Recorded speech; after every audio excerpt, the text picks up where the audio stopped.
Hola y bienvenida. Bueno, hoy vamos a sumergirnos en uno de los mayores misterios que existen, el origen de la vida. Pero no de la forma habitual.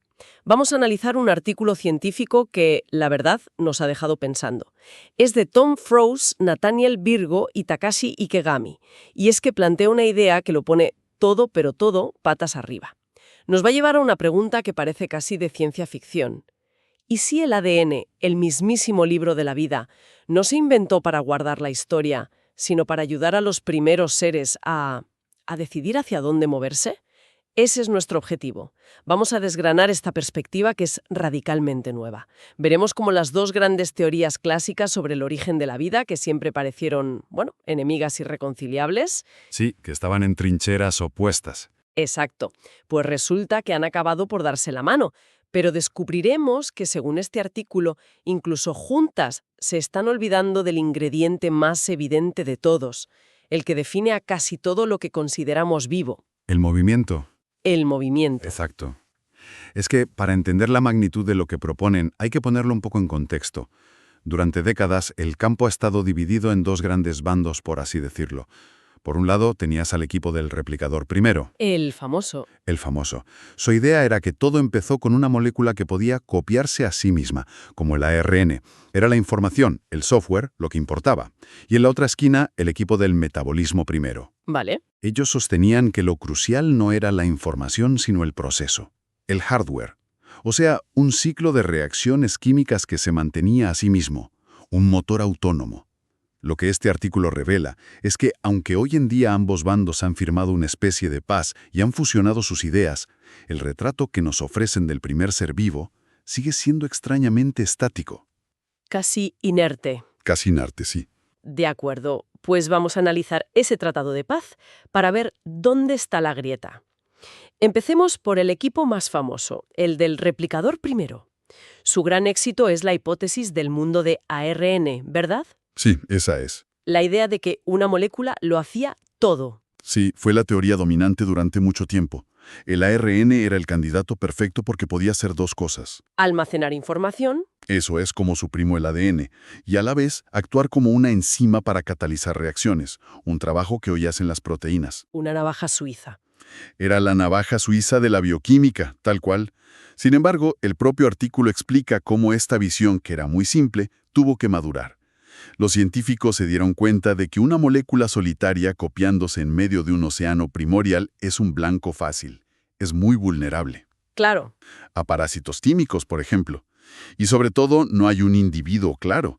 La selección natural no tiene dónde agarrar, por así decirlo. Entiendo. Si una copia es un poco mejor que otra, ¿cómo se beneficia? Su ventaja se diluye en el océano. Se diluye por completo. Es como inventar una receta increíble, pero no tener un plato donde servirla. La sopa se derrama. Precisamente. Necesitaban un recipiente. Por eso la teoría evolucionó y acabó aceptando que no basta con el replicador. Se necesita un compartimento. Una membrana. Una membrana de lípido, sí. Una pequeña burbuja o vesícula que aísle a la molécula del exterior. Y de repente, ya tienes un individuo, ya tienes una protocélula. ¿Y ahí sí? Ahora sí, la selección natural puede empezar a trabajar, favoreciendo a las protocélulas que se replican mejor o sobreviven más. Vale. Eso tiene todo el sentido para el equipo información primero. Necesitaban un contenedor. Pero ¿cómo solucionaron este problema los del otro bando? Los de metabolismo primero. Porque un motor sin chasis tampoco va a ningún lado. Su idea siempre me ha parecido más, no sé, más etérea. Lo es, porque su foco está en principios como la autoorganización. Para ellos, la vida no es un código. ¿Es un patrón? Es un patrón dinámico, un proceso que se autoproduce y se mantiene lejos del equilibrio. El ejemplo clásico es una red de reacciones químicas donde unas moléculas catalizan la formación de otras dentro de un ciclo cerrado. Pero, como bien dices, se enfrentaron al mismo problema. Un ciclo químico sin fronteras simplemente se disipa, se pierde. Claro. Así que ellos también tuvieron que rendirse a la evidencia y meter su motor dentro de una membrana. Y para la herencia, para poder evolucionar, propusieron una idea muy ingeniosa. ¿Cuál? Un genoma composicional. Un genoma composicional. Eso suena un poco ¿A que se lo inventaron para salir del paso? Bueno, un poco sí, pero la idea tiene su lógica. Sugiere que la información que se heredaba no estaba en una secuencia de letras como en el ARN. ¿Y dónde estaba? Estaba en la proporción de las distintas moléculas que formaban la protocélula. Cuando la protocélula crecía y se dividía, pasaba a sus hijas una muestra de su composición química. Si esa composición era estable y exitosa, el linaje prosperaba. O sea, una forma de herencia, pero mucho más rudimentaria. Mucho más, sí. Y aquí es donde el artículo dice que los dos ejércitos enemigos se encontraron, en el mismo punto.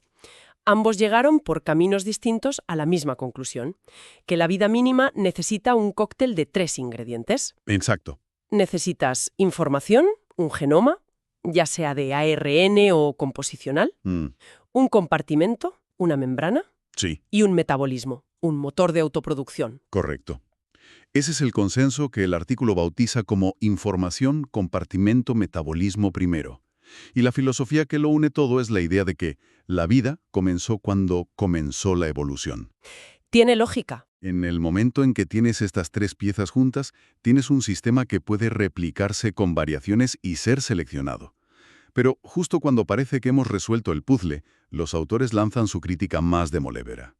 Dicen que este consenso es reduccionista, ¿Por qué? porque solo se fijan en 2 escalas de tiempo completamente desconectadas. La de las reacciones químicas, que es casi instantánea, y la de la evolución, que abarca millones de años. ¿Se están saltando todo lo que ocurre en medio? Todo lo que ocurre en medio. Un momento. A mí el consenso me suena bastante completo. Tienes el código, el motor y la caja. ¿De verdad es tan grave que se olviden del comportamiento? Una simple bacteria no tiene un comportamiento muy complejo, ¿o sí? Pues esa es la clave. Y aquí es donde el artículo nos da una bofetada de humildad con una analogía histórica. Exacto. Comparan el optimismo actual de la biología sintética. La idea de que estamos a punto de crear vida en un tubo de ensayo. Eso es. Pues lo comparan con el optimismo ingenuo de los pioneros de la inteligencia artificial en los años 50. Ellos pensaban que la mente era solo un programa, puro software, y que con el algoritmo correcto podrían replicar la inteligencia humana en un ordenador. Y se equivocaron de lleno. Décadas después hemos aprendido que la mente es inseparable del cuerpo, de su interacción con el mundo. No puede separar software y hardware. La advertencia es: estamos a punto de cometer el mismo error con el origen de la vida. Claro, la idea de que la vida es solo un programa, el ADN, corriendo en un ordenador, la célula. El artículo dice que falta algo esencial. Falta la vida vivida. Falta la autonomía del organismo para actuar en el mundo. Unir un sistema que se automantiene, como una llama, con uno que se autorreplica, como un virus informático, no te da vida. Te da una fototopir-Loré en llamas. Exacto. Lo que tienen todos los seres vivos, desde la bacteria más simple, es la capacidad de moverse con un propósito, de interactuar, de responder a su entorno de forma activa. Y es precisamente eso, el comportamiento, lo que el consenso ignora por completo. Para corregir esto, proponen un marco conceptual que es el verdadero corazón del artículo, basado en 4 escalas de tiempo. Creo que si entendemos esto, lo entendemos todo. Totalmente. Dicen que la vida no se puede entender mirando sus piezas por separado. Es un fenómeno único que se manifiesta en 4 niveles temporales entrelazados. El primero, el más rápido, es el del ser. El metabolismo, los procesos químicos que te mantienen vivo en este preciso instante. La escala de los milisegundos. Eso es.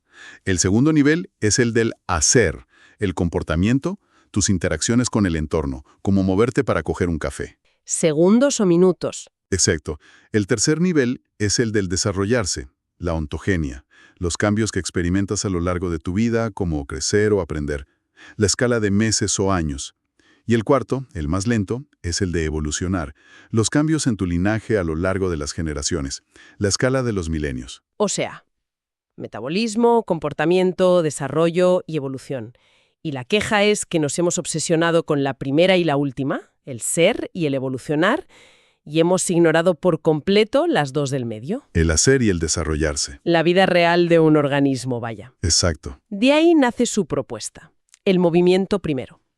Y para que no pensemos que esto es solo una charla filosófica, lo demuestran con un modelo de simulación. No intentan crear vida en un laboratorio, sino en un ordenador, que es mucho más elegante. Y parten de un concepto que suena muy técnico. estructuras disipativas precarias e individuadas. Suena intimidante, pero la idea es muy intuitiva. Pensemos en un huracán. Vale. Es una estructura disipativa porque necesita un flujo constante de energía, el calor del océano, para existir. Es individuado porque es una entidad claramente separada de la atmósfera que lo rodea. Y es precario porque en cuanto toca tierra y le corta su fuente de energía, se desvanece. A ver si lo he entendido bien. Disipativo significa que necesita combustible para no desaparecer como una llama. ¿Sí? Individuado es que es una cosa distinta de su entorno, como un remolino en un río. Mm, Y precario es que si le cortas el combustible, se apaga. ¿Es así? exactamente. Hasta en el clavo. Y lo increíble es que la vida, en su nivel más fundamental, comparte esas tres propiedades. Pues bien, el modelo matemático que usan, el sistema de Gray-Scott, es capaz de generar en la simulación unas manchas químicas que son justo así, O sea, sin membrana. sin membrana. Son solo zonas de alta concentración de un producto químico, pero actúan como individuos. Entonces, para que lo entendamos, es como una especie de lámpara de lava digital, pero que en lugar de moverse por el calor, se mueve porque tiene hambre y busca comida química en la simulación. Es una analogía fantástica, ¿sí? Y lo más sorprendente es cómo estas simples manchas demuestran tener propiedades en las 4 escalas de tiempo. Hablemos de su comportamiento, de su hacer. Muestran una quimiotaxis básica. ¿Qué es eso? Si pones comida cerca, la mancha se deforma y se mueve hacia ella. Si la quitas, huye. Es un comportamiento reactivo. ¿Vale? Pero lo verdaderamente alucinante es cuando consiguen que tenga un comportamiento intrínseco, ¿Qué quiere decir intrínseco? que se mueve por voluntad propia. Algo parecido, sí. Modifican el modelo para que la mancha, al consumir alimento, genere un residuo que es tóxico para ella. Ah, El resultado es asombroso. La mancha empieza a moverse por sí sola, sin ningún estímulo externo, ¿para qué? simplemente para alejarse de su propio rastro. Eso es alucinante. O sea, que estas manchas aprenden a huir de su propia basura. Exacto. Es el equivalente químico a no querer quedarte en una habitación que huele mal. Tal cual, es una automotivación para el movimiento. Y a partir de aquí dan un paso más con el sistema mancha-cola, que es una genialidad. Añaden una segunda reacción que crea un parásito químico, una cola que no se alimenta del entorno, sino de la propia mancha principal. Espera. ¿Me estás diciendo que le añaden un parásito a la mancha para que ésta no se quede quieta? Justo eso. Es una idea maquiavélica y brillante a la vez. Es como si te ataran un perro que te muerde los talones para obligarte a correr una maratón. Es la analogía perfecta. Se crea una dinámica de persecución perpetua. La mancha huye de su cola para que no la devore, y la cola persigue a la mancha para alimentarse. Vaya. El resultado es un sistema que está en movimiento constante, un motor de motilidad pura que no depende de nada externo. Y aquí es donde conectamos todo, porque este comportamiento tiene consecuencias directas a escala evolutiva. Precisamente, en la simulación programan cataclismos aleatorios. Cada cierto tiempo, un área del mapa es aniquilada. Vale. ¿Y qué ocurre? Pues que las manchas estáticas, las que no tienen cola, tarde o temprano son alcanzadas por un cataclismo y se extinguen. Lógico. Puede favorecer el movimiento por el movimiento, incluso si su causa, ese parásito, es en principio algo malo para el metabolismo. Ese es el giro. Es un giro de guión fascinante. Lo que a una escala parece un perjuicio, a otra escala superior se convierte en la ventaja decisiva para sobrevivir. Muy bien, hagamos una pausa para recapitular. Si tenemos que extraer las ideas clave de este análisis, la primera es que el gran consenso sobre el origen de la vida podría tener un punto ciego gigantesco. Sí, el comportamiento. La vida en acción. Exacto. La primera gran idea es esa. Al obsesionarse con el metabolismo y la herencia, las teorías clásicas nos dan una imagen de la vida como un objeto, no como un agente. La segunda idea, que se deriva de esta, es que la capacidad de moverse, la motilidad, quizá no fue un lujo que apareció tarde en la evolución. Sino que estuvo desde el principio. Quizá fue una condición indispensable desde el principio. El movimiento no es una consecuencia de estar vivo, es parte de lo que significa estar vivo. Y la tercera, que para mí es la más potente, es que no hace falta un sistema tan complejo como una célula para ver los fundamentos de la vida en acción. No. Unas simples manchas químicas en un ordenador pueden tener metabolismo, comportamiento, desarrollo e incluso ser seleccionadas por su capacidad de moverse. Es casi como democratizar el concepto de vida. Exacto. Y todo esto nos lleva de vuelta a esa pregunta casi de ciencia ficción que lanzaste al principio. Si el movimiento es tan primordial, si pudo existir incluso antes de las membranas o de un sistema genético fiable, ¿qué papel juega entonces el ADN o el ARN en todo esto? Esa es la pregunta del millón. ¿Cuál es la especulación final y provocadora que nos deja el artículo? La especulación es una bomba. Plantean que, a lo mejor, el ARN y el ADN no aparecieron con la función de ser el gran archivo de la historia de la vida, el mecanismo para la herencia a largo plazo. ¿Sí, no? Proponen que su función original pudo estar en esas escalas de tiempo intermedias olvidadas, el comportamiento y el desarrollo. Quizás eran moléculas que actuaban como interruptores o temporizadores para regular la vida de un único individuo. Moléculas que ayudaban a la protocélula a decidir cuándo moverse, cuándo dividirse. ¿Cómo responder a un cambio químico, por ejemplo? O sea, el genoma no como un libro de historia, sino como un manual de instrucciones para el día a día. Justo. Y que solo mucho más tarde, en uno de esos giros que tanto le gustan a la evolución, este sistema de control en tiempo real fue reutilizado. Un proceso que en biología se llama exaptación. Exacto. Fue reutilizado para una nueva función, la de almacenar la información de forma estable a través de las generaciones. Una idea que lo cambia todo. El genoma no como el archivo histórico de la vida, sino como el joystick que lo ayudó a empezar a moverse. Es una idea que te vuela la cabeza. Un pensamiento realmente potente para seguir reflexionando. Muchas gracias por guiarnos en este análisis. Ha sido un placer. Es un tema que, desde luego, abre la mente.